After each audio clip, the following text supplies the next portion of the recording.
ধরনের জিগাতলায় হাওয়ার্ড ইউনিভার্সিটির শিক্ষকতা করছেন, আমাকে গত কয়েকদিন আগেই রিং দিয়েছেন। আমাদের এই যে মারোয়া স্কুলের শিক্ষক ছিলেন আবু বকর সাহেব, তার সন্তান গত কয়েকদিন আগে ফোন দিয়েছেন। তিনি এখন রিয়াদ ইউনিভার্সিটির প্রফেসর হিসাবে আছেন, আগে মালয়েশিয়াতে ছিলেন।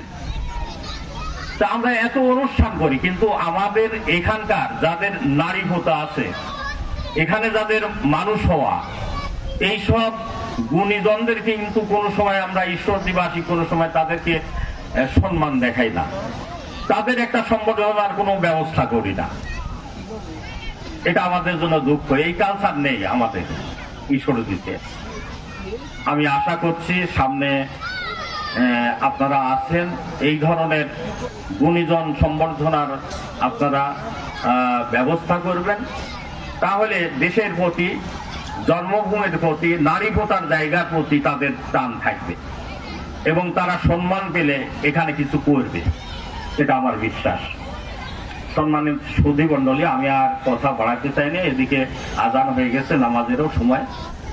অতএব সকলকেই বলতে চাই, শিক্ষার ব্যাপারটাই আল্লাহ সর্বপ্রথম ইকরা বিসমি রাব্বিকাল্লাযী খালাক, কোরআনের যে পয়লা বাণী দুনিয়াতে আল্লাহ পাঠিয়েছেন আল্লাহ রাসূলের কাছে, সেটা হচ্ছে পড়াশোনা।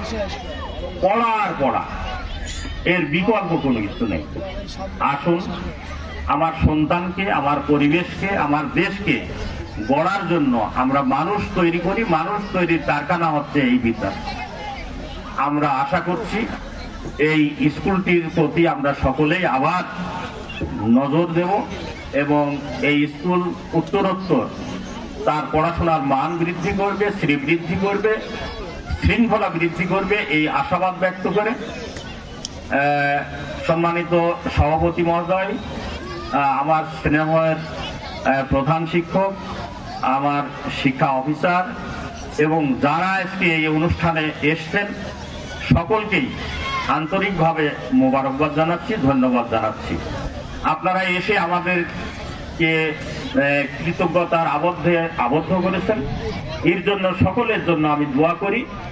আমরা যেন মানুষ গড়ার এই আঙ্গিনায় মানুষ গড়ার পরিবেশ সৃষ্টি করি এবং আমরা নিজেরাও মানুষ হিসাবে যাতে বসবাস করতে পারি, সেই নৈতিক চরিত্রের প্রকাশ ঘটুক আমাদের সকলের এবং দেশের সকলের। এই আহ্বান জানিয়ে সকলের সুখ, শান্তি এবং সমৃদ্ধি কামনা করে আমার কথা শেষ করছি। সকলকে ধন্যবাদ। ওমা আলাইনা ইল্লাল বালাগ। আসসালামু আলাইকুম ওয়া রাহমাতুল্লাহ।